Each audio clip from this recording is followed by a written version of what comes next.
Hello, इस video के अंदर हम डिस्कस करने वाले हैं कि ह्यूमनॉइड रोबोट होते क्या है, बेसिकली उसकी इंपॉर्टेंट क्या रहेगी और ये इंडिया को कैसे इम्पैक्ट करेगा, इंडिया को कैसे इस चीज से खतरा है या बेनिफिट होने वाला है। दोनों चीज इस वीडियो के अंदर हम डिस्कस करने वाले हैं। ह्यूमनॉइड रोबोट होते क्या है, तो डेफिनेशन ये है कि ह्यूमनॉइड रोबोट ऐसे होता है कि जो act like a human, behave like a human, ऐसे डिजाइन किया जाता है कि वो ह्यूमन की तरह ही दिखे, तो उसको बोला जाता है ह्यूमनॉइड रोबोट। आर्टिफिशियल इंटेलिजेंस की वजह से ह्यूमनॉइड रोबोट की फील्ड में भी इफेक्ट आया है। बहुत साल पहले ऐसा नहीं था कि, क्योंकि बहुत सारी कॉम्प्लेक्सिटी थी, फ्यूचर को प्रिडिक्ट किया जाता है तो बोला जाता था कि ह्यूमनॉइड रोबोट जॉब लॉस, बहुत सारी जॉब को जाने का खतरा बन सकता। उससे पहले ये आर्टिफिशियल इंटेलिजेंस में जैसे कि चैट जीपीटी वगैरह आ चुके हैं, वो सारी चीजें एडवांस हो रही है डे बाय डे, तो वही सॉफ्टवेयर को हम एक ह्यूमन दिखने वाले एक रोबोट के अंदर उसी सॉफ्टवेयर को रन करके हम उसको रिप्रेजेंट करवा सकते हैं, वो उसको हम यूज कर सकते हैं डिफरेंट फील्ड के अंदर। तो वो सारी चीजें होने के लिए रोबोट्स का होना जरूरी है जो कैपेबल हो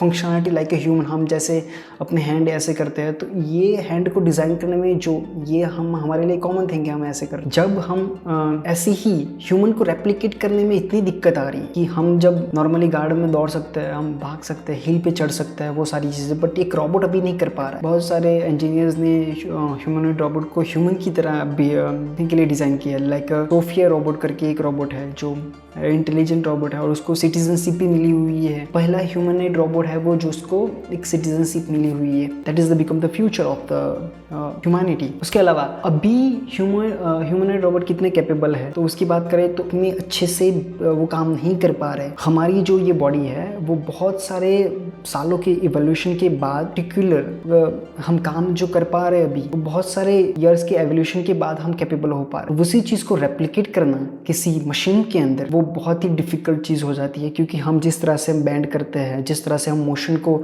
मूव कर पा रहे हैं अपने हैंड, वो सारी चीज़ें ह्यूमनॉइड रोबोट के अंदर डालने में बहुत सारी दिक्कत आती है। अभी ये बूम उस तरह से आया है कि इलॉन मस्क ने एक ह्यूमनॉइड रोबोट लॉन्च किया, ऑप्टिमस करके 2021 में उन्होंने लॉन्च किया था। उससे पहले भी बहुत सारी कंपनियों ने ह्यूमनॉइड रोबोट बनाए थे, बट इट्स लाइक वो क्या होता है, playing around the thing, technology development के साथ चल रही थी। बट इलॉन मस्क वो कॉन्सेप्ट डाल रहे हैं कि mass production of humanoid robot. So problem centre of gravity में आ रहा है उनको प्रॉपर से एक स्ट्रक्चर बनाने में और डिफरेंट डिग्री ऑफ फ्रीडम देने में, और ऐसी मोशन को, ऐसी बैंड होना, वेट को लिफ्ट करना, वो सारी कैपेबिलिटी एक ह्यूमनॉइड रोबोट में डे बाय डे अभी इवॉल्व हो रही है। वो उसमें भी इवोल्यूशन आ रहा है, वो डे बाय डे वो कैपेबल हो जाएगी। अभी वो हिल पे चढ़ सकते हैं, वो ऑफ रोड भी चलना स्टार्ट करेंगे, वो अभी प्रैक्टिस करवा रहे हैं वो ह्यूमनॉइड रोबोट को, वो सारी चीज़ें अभी कर रहे हैं। अभी के लिए वो इतने कैपेबल नहीं है जो एक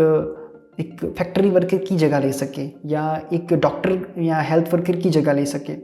हाँ, नॉर्मल टास्क वो परफॉर्म कर सकते हैं, बट इतने कैपेबल नहीं हैं कि अनसुपरवाइजली वो काम कर सके, इतने एडवांस नहीं हो चुके। बट आने वाले 10 साल में, 15 साल में वो भी हो जाएंगे, क्योंकि जिस तरह से एवोल्यूशन बढ़ रहा है, जिस तरह से वो चेंज हो रहे हैं, तो वो होना पॉसिबल ही है, डेफिनेटली पॉसिबल है। इंडिया की बात करें, स्पेसिफिकली इंडिया की, तो पहले ये समझना ज़रूरी है कि इंडिया में रोबोटिक आर्म का जो कंजप्शन था, जो टेक्नोलॉजी को यूज़ किया था, बहुत सारी ऑटोमोबाइल कंपनी में as a welding robotics arm, different paint करने के लिए robotics arm, different robotics arm की कंजप्शन हुई है, यूज़ हुआ है। कुछ रिपोर्ट के हिसाब से इंडिया में 2023 में उसका तो कुछ 42 मिलियन USD कुछ रेवेन्यू जनरेट हुआ था through this robotics, humanoid robotics arm. Humanoid robot की इंडस्ट्री में से इतना 42 मिलियन USD इतना रेवेन्यू हुआ था। वो expected to grow to the 149 million USD। तो मार्केट इसका ग्रो हो रहा है डे बाय डे, इंडिया भी इन सारे सेगमेंट में जा रहा है। मेरा ये क्वेश्चन यहाँ पे ये उठता है कि majority of people in India, it's like working as a automatic low skills job. India में बहुत सारे लोग, जैसे कि जो मजदूर है, मजदूरी कर रहे हैं, जो फैक्ट्री में मजदूरी कर रहे हैं, स्पेसिफिक उसकी बात करें तो जो उनके लिए ये बहुत डिफ़िकल्ट होने वाला है। बिकॉज कि मेरा क्वेश्चन है कि उनके लिए क्या होगा कि जब उनकी जॉब को रिप्लेस किया जाएगा, उनके लिए क्या होगा जब उनकी जॉब को रिप्लेस किया जाएगा बाय दिस रोबोट। बिकॉज कि as a factory on a perspective, ये जो कंपनी के जो फाउंडर्स होते हैं, कंपनी के जो ऑनर्स होते हैं, उनके पर्सपेक्टिव से, मैनेजमेंट के पर्सपेक्टिव से ये तो बेनिफिशियल है उनको। जो अभी तो प्रॉब्लम है, अभी इन द फ्यूचर की बात कर रहे हैं हम, fast forward 10 years 15 years down the line, okay. तो उस टाइम पे देखने जाए तो ये बेनिफिट ज़्यादा रहेगा compare to the human vehicle labour force, because कि बहुत सारे रेस्ट्रिक्शन आ जाते हैं वर्किंग के। और तो जैसे हम ग्रो करेंगे तो डिफरेंट कंट्रीज़ में ये रोबोट यूज़ हो रहे होंगे, ओके। हमारे पास तो लेबर फोर्स बहुत अबेंडेंस प्रमाण में है, बट डिफरेंट कंट्रीज़ में रोबोट यूज़ हो गए, तो उसकी वजह से 24/7 रोबोटिक्स फैक्ट्रीज होने वाली है, 24/7। तो उसकी वजह से उनकी प्रोडक्शन इंक्रीज होगी तो इकोनॉमी ग्रो होगी। तो वैसे ही इंडिया को भी इंडिया के लिए भी वो एक ग्रोथ अपॉर्चुनिटी हो सकती है कि 24/7 हम भी फैक्ट्री रन करें, तो उससे प्रोडक्शन इंक्रीज होगा, तो हमारी इकोनॉमी ग्रो करेगी उसकी वजह से। तो हमें फिगर आउट करना है कि कौन सी जॉब में ये सूटेबल रहेगा, कौन सी हज़ार्डियस जॉब में, वो सारी चीज़ें इंडिया इम्पोज कर सकता है। इंडिया में मार्केट है उसका। हम बहुत सारी चीज़ों में इवन हमारे लिए बेनिफिशियल इतना ज़्यादा नहीं है, क्योंकि हमारे पास पॉपुलेशन का एडवांटेज है, हमारे पास लेबर फोर्स है, वो सारी चीज़ें हैं। बट इवन दो हमें इसमें इन्वेस्ट करना ही चाहिए डेफिनेटली, क्योंकि कुछ ऐसे रिपीटेटिव टास्क है, कुछ ऐसे हज़ार्डियस जॉब है हमें करने ही पड़ रहे हैं, क्योंकि हमारे पास कोई अल्टरनेटिव जॉब नहीं है। जैसे गटर क्लीनिंग, बहुत मैंने रिसेंटली भी पढ़ा था कि बेंगलोर बेस्ड एक स्टार्टअप है, उसने ये गटर क्लीनिंग के लिए एक सिस्टमेटिकली कुछ रोबोट डेवलप किए थे। नॉट ह्यूमनॉइड रोबोट, बट एक रोबोट था जो क्लीन कर सकते हैं और डिटेक्ट कर सके वो सारी चीज़ें। तो वो बेस्ड है क्योंकि उसकी वजह से किसी की जान नहीं जा रही है, किसी को वो करना नहीं पड़ रहा है। डेफिनेटली फिगर आउट हमें वो करना है कि जो लो स्किल्स लेबर्स है उनको कैसे हम एजुकेट करें, कौन सी इंडस्ट्री में ये ह्यूमनॉइड रोबोट बेनिफिट हो सकता है। बहुत सारी जॉब्स है इवन इंडिया में भी ऐसी है जो रिपीटेटिव है, जिसमें ह्यूमन इंटरवेंशन इतना ज़्यादा लगेगा नहीं, जो हम उसको ऑटोमेट कर सकते हैं, जिससे जो लोग हैं जो काम करते हैं उनकी लाइफ भी इम्प्रूव होगी। हम फर्स्ट हेल्थ केयर इंडस्ट्री की बात करें तो they have to work very hard. Mostly वो नर्सिस वगैरह होती हैं, उनके लिए ये जॉब करना वेरी डिफ़िकल्ट होता है, बहुत डिफ़िकल्ट होता है, क्योंकि उनको बहुत सारी शिफ्ट करनी रहती है, वो सारी चीज़ें। तो उनको बहुत सारी चीज़ें ऐसे repetitive task, patient health care, वो सारी चीज़ें करनी रहती है, तो उनके लिए ये बहुत डिफ़िकल्ट रहता है। पेशेंट केयर के अंदर ये रोबोट बहुत बेनिफिट हो सकता है। हम उनको प्रोग्राम कर सकते हैं टू बी द एम्पैथेटिक। और ChatGPT, Pi.ai करके कंपनी है, बहुत सारी कंपनियां हैं मार्केट में, और AI बेस्ड जो काउंसलिंग और वो सारी चीज़ें, जो साइकोथेरेपी, वो सारी चीज़ें होती है, वो भी मार्केट में अवेलेबल है।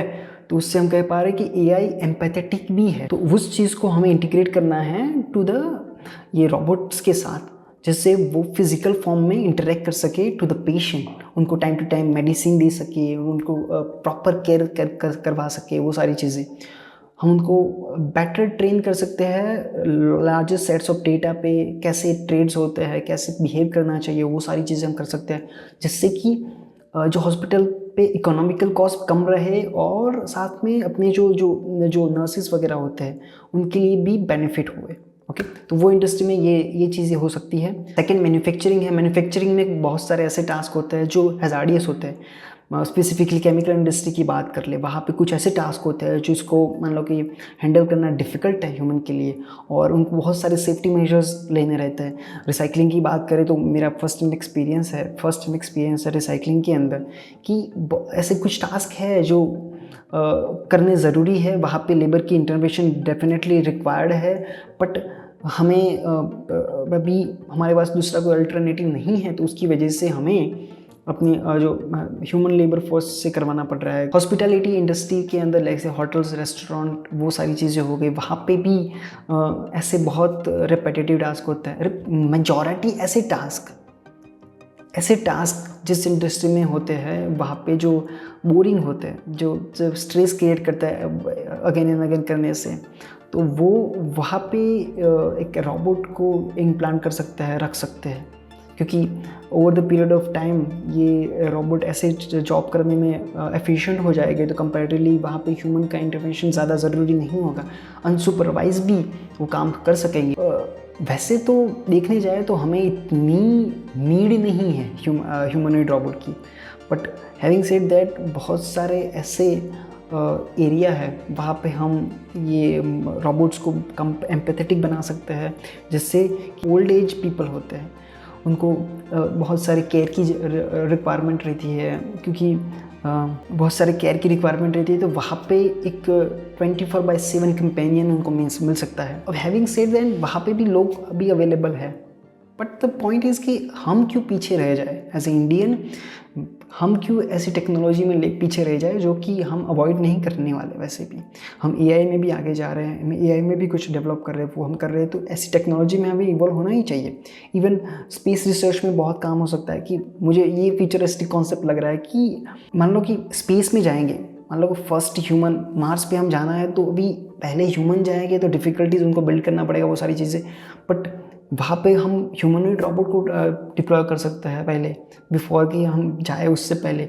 तब तक हमें उसको इतना एडवांस बना दे कि वो रफ सरफेस पे चल सके, उतनी रफ सरफेस पे चल सके और डेवलप कर सके चीज़ें अनसुपरवाइजली। ऐसी जगह पे हम भेज सकते हैं जहाँ पे हम रिमोटली उनको मॉनिटर कर सके और डेवलप करा सके वो चीज़ें। इंडिया के लिए मुझे कुछ कंसर्न है, ऑब्वियसली रहेंगे कंसर्न्स, और गवर्नमेंट उसके लिए प्लान भी कर रही है। गवर्नमेंट ने वो स्किल डेवलपमेंट करके वो लो स्किल्स पीपल के लिए वो बहुत सारी इंस्टीट्यूशन वगैरह खोल रखे हैं, बट समहाउ वो इम्पैक्ट फ्यूचर में दिखेगा, जबकि ऐसा बोला जाता है कि डेफिनेटली ह्यूमनॉइड रोबोट और फ्यूचर ऑटोमेशन टेक्नोलॉजी से जॉब्स में लॉसेस होने वाले हैं, डेफिनेटली हो गए, बट उसके साथ साथ ऐसी भी जॉब्स क्रिएट होगी टू मेंटेन द रोबोट, ऐसी कुछ technical repayment jobs, technician of robot, ऐसे कुछ जॉब निकल जाएगी जिससे हम ह्यूमनॉइड रोबोट को रिपेयर कर सके, उनको मेंटेन कर सके। बट ये जॉबें बहुत कम होगी डेफिनेटली, क्योंकि कुछ ऐसी जॉब्स है उनको मेंटेन करने के लिए, बट जो लोगों की हम बात कर रहे हैं जिनको वो रिप्लेस कर रहे हैं लो स्किल लेबर को, वो इतने एजुकेटेड नहीं हैं, और बहुत सारे केस में उनके पास कोई एजुकेशन नहीं। सो उस केस के अंदर अभी वो थोड़ा फिगर आउट करना पड़ेगा उस सेगमेंट को कि कैसे हम उसको एग्जीक्यूट कर सकते हैं अच्छे स्ट्रैटेजी से। ऐसा बोलेंगे कि मशीन ह्यूमन को रिप्लेस कर देगा, उससे अच्छा है कि ये बोल दो कि हम साथ में चलेंगे, कि मशीन और ह्यूमन जैसे पैरेलली चल रहे हैं, कुछ एग्जीक्यूट कर रहे हैं, बेटर परफॉर्म, प्रोडक्टिविटी इंप्रूव हो रही है दोनों के साथ में, जैसे कि कंप्यूटर के साथ हुआ। तो थोड़ा स्केप्टिसिज्म है, क्योंकि टूल ऐसे थे कि मान लो कि रोबोट अनसुपरवाइज भी काम कर सकता है, जो कि लैपटॉप नहीं कर पाएगा।